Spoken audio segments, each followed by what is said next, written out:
नमस्कार दोस्तों। स्वागत है आपका हमारे चैनल पर। तो हमारी आज की कहानी है शंखनाद, मुंशी प्रेमचंद जी की कहानी। तो चलिए शुरू करते हैं। भानु चौधरी अपने गांव के मुखिया थे। गांव में उनका बड़ा मान था। दरोगा जी उन्हें टाट बिना जमीन पर ना बैठने देते। मुखिया साहब की ऐसी धाक बंधी हुई थी कि उनकी मर्जी बिना गांव में एक पत्ता भी नहीं हिल सकता था। कोई घटना, चाहे वह सास बहू का विवाद हो, चाहे मेड़ या खेत का झगड़ा, चौधरी साहब के शासनाधिकार को पूर्ण रूप से सचेत करने के लिए काफी थी। वह तुरंत घटना स्थल पर जा पहुंचते, तहकीकात होने लगती। गवाह और सबूत के सिवा किसी अभियोग को सफलता सहित चलाने में जिन बातों की जरूरत होती है, उन सब पर विचार होता और चौधरी जी के दरबार से फैसला हो जाता। किसी को अदालत जाने की जरूरत ना पड़ती। हाँ, इस कष्ट के लिए चौधरी साहब कुछ फीस जरूर लेते थे। यदि किसी अवसर पर फीस मिलने में असुविधा के कारण उन्हें धीरज से काम लेना पड़ता तो गांव में आफत मच जाती थी, क्योंकि उनके धीरज और दरोगा जी के क्रोध में कोई घनिष्ठ संबंध था।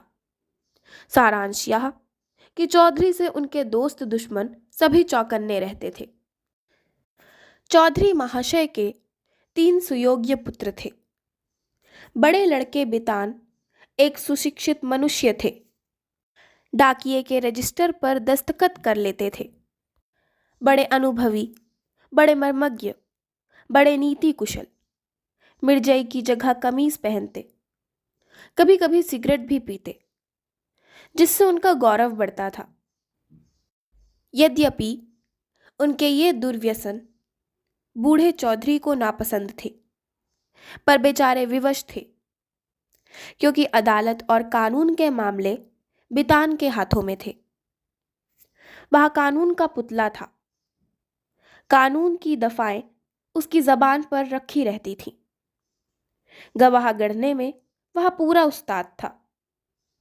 मझले लड़के शान चौधरी कृषि विभाग के अधिकारी थे। बुद्धि के मंद, लेकिन शरीर से बड़े परिश्रमी। जहां घास ना जमती हो, वहां केसर जमा दे। तीसरे लड़के का नाम गुमान था। वह बड़ा रसिक, साथ ही उद्दंड भी था। मुहर्रम में ढोल इतने जोरों से बजाता कि कान के पर्दे फट जाते थे। मछली फंसाने का बड़ा शौकीन था। बड़ा रंगीला जवान था। खंजड़ी बजा बजा कर जब वह मीठे स्वर से ख्याल गाता तो रंग जम जाता था। उसे दंगल का ऐसा शौक था कि कोसों तक धावा मारता। पर घर वाले कुछ ऐसे शुष्क थे कि उसके इन व्यसनों के तनिक भी सहानुभूति न रखते थे। पिता और भाइयों ने तो उसे ऊसर खेत समझ रखा था। घुड़की धमकी, शिक्षा और उपदेश, स्नेह और विनय, किसी का उस पर कुछ भी असर ना हुआ। हाँ, भावजे अभी तक उसकी ओर से निराश ना हुई थी। वे अभी तक उसे कड़वी दवाइयां पिलाई जाती थीं। पर आलस्य वह राज रोग है जिसका रोगी कभी नहीं संभलता। ऐसा कोई बिरला ही दिन जाता होगा कि बाके गुमान को भावजों के कटु वाक्य न सुनने पड़ते हों। ये विषैले शर कभी कभी उसके कठोर हृदय में चुभ जाते थे, किंतु यह घाव रात भर से अधिक न रहता था। भोर होते ही थकान के साथ ही यह पीड़ा भी शांत हो जाती थी। तड़का हुआ, उसने हाथ मुंह धोया, बंशी उठाई और तालाब की ओर चल खड़ा हुआ। भावजें फूलों की वर्षा किया करती। बूढ़े चौधरी पैतरे बदलते रहते और भाई लोग तीखी निगाह से देखा करते। पर अपनी धुन का पूरा बाका गुमान उन लोगों के बीच से इस तरह अकड़ता चला जाता जैसे कोई मस्त हाथी कुत्तों के बीच से निकल जाता है। उसे सुमार्ग पर लाने के लिए क्या क्या उपाय नहीं किए गए। बाप समझाता, बेटा ऐसी राह चलो जिसमें तुम्हें भी पैसे मिले और गृहस्थी का भी निर्वाह हो। भाइयों के भरोसे कब तक रहोगे? मैं पका आम हूं, आज टपक पड़ा या कल, फिर तुम्हारा निबाह कैसे होगा? भाई बात भी ना पूछेंगे, भावजों का रंग देख ही रहे हो। तुम्हारे भी लड़के बाले हैं, उनका भार कैसे संभाल लोगे? खेती में जी ना लगे, कहो कांस्टेबली में भर्ती करा दूं। बाका गुमान खड़ा खड़ा यह सब सुनता, लेकिन पत्थर का देवता था, कभी ना पसीजता। इन महाशय के अत्याचार का दंड उनकी स्त्री बेचारी को भोगना पड़ता था। मेहनत के घर के जितने काम होते वे उसी के सिर थोपे जाते। उपले पाथती, कुएं से पानी लाती, आटा पीसती, और तिस पर भी जेठानियां सीधे मुंह बात ना करती, वाक्य बाणों से छेदा करती थी। एक बार जब वह पति से कई दिन रूठी रही तो बाके गुमान कुछ नर्म हुए। बाप से जाकर बोले, मुझे कोई दुकान खुलवा दीजिए। चौधरी ने परमात्मा को धन्यवाद दिया। फूले ना समाए, कई 100 रुपए लगाकर कपड़े की दुकान खुलवा दी। गुमान के भाग जगे, तंजेब के चुन्नटदार कुर्ते बनवाए, मलमल का साफा धानी रंग में रंगवाया। सौदा बिके या ना बिके, उसे लाभ ही होना था। दुकान खुली हुई है, 10-5 गाढ़े मित्र जमे हुए हैं। चरस की दम और ख्याल की ताने उड़ रही हैं। चल झटपट री, जमुना तट री, खड़ो नटखट री। इस तरह 3 महीने चैन से कटे। बाके गुमान ने खूब दिल खोलकर अरमान निकाले, यहां तक कि सारी लागत लाभ हो गई। टाट के टुकड़े के सिवा और कुछ ना बचा। बूढ़े चौधरी कुएं में गिरने चले। भावजों ने घोर आंदोलन मचाया। अरे राम, हमारे बच्चे और हम चीथड़ों को तरसे, गाढ़े का एक कुर्ता भी नसीब ना हो, और इतनी बड़ी दुकान इस निखट्टू का कफन बन गई। अब कौन मुंह दिखाएगा, कौन मुंह लेकर घर में पैर रखेगा? किंतु बाके गुमान के तेवर जरा भी मैले ना हुए। वही मूलिए वह फिर घर आया और फिर वही पुरानी चाल चलने लगा। कानूनदा बितान उनके ये ठाट बाट देखकर जल जाता। मैं सारे दिन पसीना बहाऊं, मुझे नैन सुख का कुर्ता भी ना मिले। यह अपाहिज सारे दिन चारपाई तोड़े और यों बंठन कर निकले। ऐसे वस्त्र तो शायद मुझे अपने ब्याह में भी ना मिले होंगे। मीठे शान के हृदय में भी कुछ ऐसे ही विचार उठते थे। अंत में यह जलन ना सही गई और अग्नि भड़की तो एक दिन कानूनदा बितान की पत्नी गुमान के सारे कपड़े उठा लाई और उन पर मिट्टी का तेल उड़ेल कर आग लगा दी। ज्वाला उठी, सारे कपड़े देखते देखते जलकर राख हो गए। गुमान रोते थे, दोनों भाई खड़े तमाशा देखते थे। बूढ़े चौधरी ने यह दृश्य देखा और सिर पीट लिया। यह द्वेषाग्नि है, घर को जलाकर तब बुझेगी। यह ज्वाला तो थोड़ी देर में शांत हो गई, परंतु हृदय की आग ज्यों की त्यों दहकती रही। अंत में एक दिन बूढ़े चौधरी ने घर के सब मेंबरों को एकत्र किया और इस गूढ़ विषय पर विचार करने लगे कि बेड़ा कैसे पार हो। बितान से बोले, बेटा, तुमने आज देखा कि बात की बात में सैकड़ों रुपए पर पानी फिर गया। अब इस तरह निर्वाह होना असंभव है। तुम समझदार हो, मुकदमे मामले करते हो, कोई ऐसी राह निकालो कि घर डूबने से बचे। मैं तो यह चाहता था कि जब तक चोला रहे सबको समेटे रहूं, मगर भगवान के मन में कुछ और ही है। बितान की नीति कुशलता अपनी चतुर सहगामिनी के सामने लुप्त हो जाती थी। वह अभी उसका उत्तर सोच ही रहे थे कि श्रीमती जी बोल उठी, दादाजी, अब समझाने बुझाने से काम ना चलेगा। सहते सहते हमारा कलेजा पक गया है। बेटे की जितनी पीर बाप को होगी, भाइयों को उतनी क्या, उसकी आधी भी नहीं हो सकती। मैं तो साफ कहती हूँ, गुमान का तुम्हारी कमाई में हक है। उन्हें कंचन के कौर खिलाओ और चांदी के हिंडोले में झुलाओ। हम में ना इतना बूता है, ना इतना कलेजा। हम अपनी झोपड़ी अलग बना लेंगे। हाँ, जो कुछ हमारा हो वह हमको मिलना चाहिए। बांट बखरा कर दीजिए। भला से 4 आदमी हंसेंगे। अब कहाँ तक दुनिया की लाज ढोवें। नीतिज्ञ बितान पर इस प्रबल वृत्तकता का जो असर हुआ वह उनके विकसित और प्रमुदित चेहरे से झलक रहा था। उनमें स्वयं इतना साहस ना था कि इस प्रस्ताव को इतनी स्पष्टता से व्यक्त कर सकते। नीतिज्ञ महाशय गंभीरता से बोले, जायदाद मुश्तरका, मनकूला और गैर मनकूला आपके हीन हयात तकसीम की जा सकती है। इसकी नजीरें मौजूद हैं। जमींदार को साकी तुल मिल्कियत करने का कोई इस्तेहकाक नहीं है। अब मंदबुद्धि शान की बारी आई, पर बेचारा किसान, बैलों के पीछे आंख बंद करके चलने वाला, ऐसे गूढ़ विषय पर कैसे मुंह खोलता। दुविधा में पड़ा हुआ था। तब उसकी सत्यवक्ता धर्मपत्नी ने अपनी जेठानी का अनुसरण करके यह कठिन कार्य संपन्न किया। बोली, बड़ी बहन ने जो कुछ कहा उसके सिवा और दूसरा उपाय नहीं। कोई तो कलेजा तोड़ तोड़ कर कमाए, मगर पैसे पैसे को तरसे, तन ढाकने को वस्त्र तक ना मिले, और कोई सुख की नींद सोए, हाथ बढ़ा बढ़ा के खाए।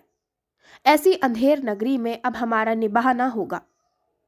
शान चौधरी ने भी इस प्रस्ताव का मुक्त कंठ से अनुमोदन किया। अब बूढ़े चौधरी गुमान से बोले, क्यों बेटा, तुम्हें भी यही मंजूर है? अभी कुछ नहीं बिगड़ा। यह आग अब भी बुझ सकती है। काम सबको प्यारा है, चाम किसी को नहीं। बोलो, क्या कहते हो? कुछ काम धंधा करोगे या अभी आंखें नहीं खुली? गुमान में धैर्य की कमी ना थी। बातों को इस कान से सुनकर उस कान से उड़ा देना उसका नित्य कर्म था। किंतु भाइयों की इस जन मुरीदी पर उसे क्रोध आ गया। बोला, भाइयों की जो इच्छा है वही मेरे मन में भी लगी हुई है। मैं भी इस जंजाल से भागना चाहता हूँ। मुझसे ना मजूरी हुई ना होगी। जिसके भाग्य में चक्की पीसना बदा हो वह पीसे। मेरे भाग्य में चैन करना लिखा है। मैं क्यों अपना सिर ओखली में दूं? मैं तो किसी से काम करने को नहीं कहता। आप लोग क्यों मेरे पीछे पड़े हुए हैं? अपनी अपनी फिक्र कीजिए। मुझे आध सेर आटे की कमी नहीं है। इस तरह की सभाएं कितनी ही बार हो चुकी थी, परंतु इस देश की सामाजिक और राजनीतिक सभाओं की तरह इसमें भी कोई प्रयोजन सिद्ध नहीं होता था। 2-3 दिन गुमान ने घर पर खाना नहीं खाया। जतन सिंह ठाकुर शौकीन आदमी थे, उन्हीं की चौपाल में पड़ा रहता। अंत में बूढ़े चौधरी गए और मना के लाए। अब फिर वह पुरानी गाड़ी अड़ती मचलती हिलती चलने लगी। पांडे के घर के चूहों की तरह चौधरी के घर में बच्चे भी सयाने थे। उनके लिए घोड़े मिट्टी के घोड़े और नावें कागज की नावें थीं। फलों के विषय में उनका ज्ञान असीम था। गूलर और जंगली बेर के सिवा कोई ऐसा फल ना था जिसे वे बीमारियों का घर न समझते हों। लेकिन गुरदीन के खोचे में ऐसा प्रबल आकर्षण था कि उसकी ललकार सुनते ही उनका सारा ज्ञान व्यर्थ हो जाता था। साधारण बच्चों की तरह यदि सोते भी हों तो चौंक पड़ते थे। गुरदीन उस गांव में साप्ताहिक फेरे लगाता था। उसके शुभागमन की प्रतीक्षा और आकांक्षा में कितने ही बालकों को बिना किंडरगार्टन की रंगीन गोलियों के ही संख्याएं और दिनों के नाम याद हो गए थे। गुरदीन बूढ़ा सा मैला कुचैला आदमी था, किंतु आसपास में उसका नाम उपद्रवी लड़कों के लिए हनुमान मंत्र से कम ना था। उसकी आवाज सुनते ही उसके खोचे पर लड़कों का ऐसा धावा होता कि मक्खियों की असंख्य सेना को भी रणस्थल से भागना पड़ता था। और जहां बच्चों के लिए मिठाइयाँ थीं वहां गुरदीन के पास माताओं के लिए इससे भी ज्यादा मीठी बातें थीं। माँ कितना ही मना करती रहे, बार बार पैसा न रहने के बहाने करे, पर गुरदीन चटपट मिठाइयों का दोना बच्चों के हाथ में रख ही देता और स्नेहपूर्ण भाव से कहता, बहू जी, पैसों की कोई चिंता ना करो, फिर मिलते रहेंगे, कहीं भागे थोड़े ही जाते हैं। नारायण ने तुमको बच्चे दिए हैं तो मुझे भी उनकी न्योछावर मिल जाती है। उन्हीं की बदौलत मेरे बाल बच्चे भी जीते हैं। अभी क्या, ईश्वर इनका मौर तो दिखावे, फिर देखना कैसा ठनगन करता हूं। गुरदीन का यह व्यवहार चाहे वाणिज्य नियमों के प्रतिकूल ही क्यों ना हो, चाहे 9 नगद सही 13 उधार नहीं वाली कहावत अनुभव सिद्ध ही क्यों ना हो, किंतु मिष्टभाषी गुरदीन को कभी अपने इस व्यवहार पर पछताने या उसमें संशोधन करने की जरूरत नहीं हुई। मंगल का शुभ दिन था। बच्चे बड़ी बेचैनी से अपने दरवाजों पर खड़े गुरदीन की राह देख रहे थे। कई उत्साही लड़के पेड़ों पर चढ़ गए और कोई कोई अनुराग से विवश होकर गांव के बाहर निकल गए थे। सूर्य भगवान अपना सुनहला थाल लिए पूरब से पश्चिम जा पहुंचे थे। इतने में ही गुरदीन आता हुआ दिखाई दिया। लड़कों ने दौड़कर उसका दामन पकड़ा और आपस में खींचातानी होने लगी। कोई कहते था, मेरे घर चलो, कोई अपने घर का न्योता देता था। सबसे पहले भानु चौधरी का मकान पड़ा। गुरदीन ने अपना खोचा उतार दिया। मिठाइयों की लूट शुरू हो गई। बालकों और स्त्रियों का ठट्ठ लग गया। हर्ष और विषाद, संतोष और लोभ, ईर्ष्या और क्षोभ, द्वेष और जलन की नाट्यशाला सज गई। कानूनदा बितान की पत्नी अपने तीनों लड़कों को लिए हुए निकली। शान की पत्नी भी अपने दोनों लड़कों के साथ उपस्थित हुई। गुरदीन ने मीठी बातें करनी शुरू की। पैसे झोली में रखे, धेले की मिठाई दी और धेले का आशीर्वाद। लड़के दोनों लिए उछलते कूदते घर में दाखिल हुए। अगर सारे गांव में कोई ऐसा बालक था जिसने गुरदीन की उदारता से लाभ उठाया हो तो वह बाके गुमान का लड़का धान था। यह कठिन था कि बालक धान अपने भाइयों बहनों को हंस हंस और उछल उछल कर मिठाइयाँ खाते देखकर सब्र कर जाए। उस पर तुर्रा यह कि वे उसे मिठाइयाँ दिखा दिखा कर ललचाते और चिढ़ाते थे।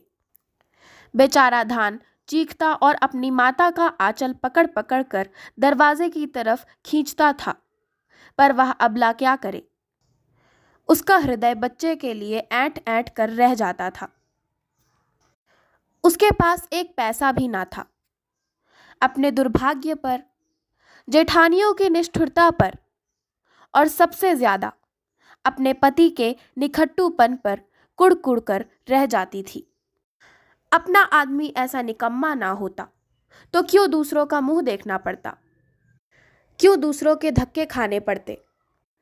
उसने धान को गोद में उठा लिया और प्यार से दिलासा देने लगी, बेटा रो मत, अब की गुरदीन आवेगा तो तुम्हें बहुत सी मिठाई ले दूंगी।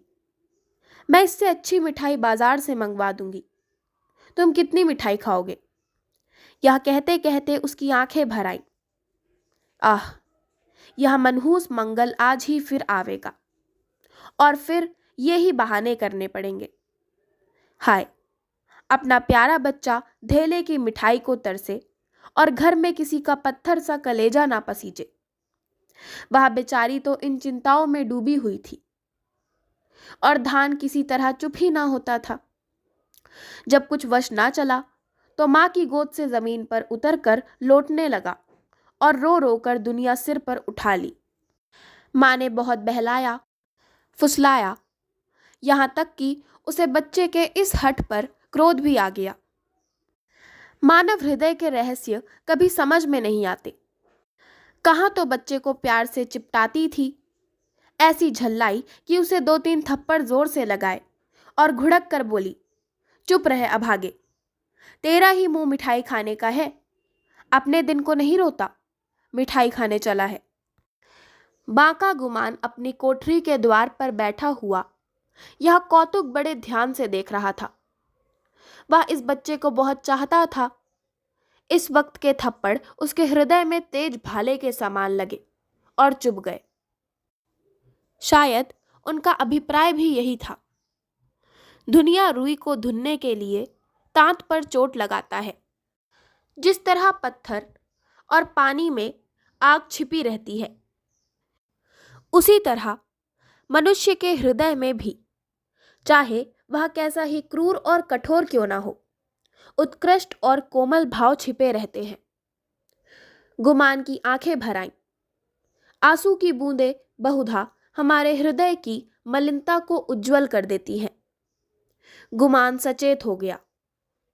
उसने जाकर बच्चे को गोद में उठा लिया और अपनी पत्नी से करुणोत्पादक स्वर में बोला, बच्चे पर इतना क्रोध क्यों करती हो? तुम्हारा दोषी मैं हूं। मुझको जो दंड देना चाहो दो। परमात्मा ने चाहा तो कल से लोग इस घर में मेरा और मेरे बाल बच्चों का भी आदर करेंगे। तुमने आज मुझे सदा के लिए इस तरह जगा दिया, मानो मेरे कानों में शंख नाद कर मुझे कर्म पथ में प्रवेश का उपदेश दिया हो। तो इसी के साथ मैं अपनी आज की कहानी शंखनाद का समापन करती हूँ। आशा करती हूँ आपको हमारी आज की कहानी शंखनाद पसंद आई होगी। अगर आपको हमारी आज की कहानी पसंद आई हो तो हमारे चैनल को सब्सक्राइब करें, वीडियो को लाइक करें और बेल आइकन दबाना ना भूलें। धन्यवाद।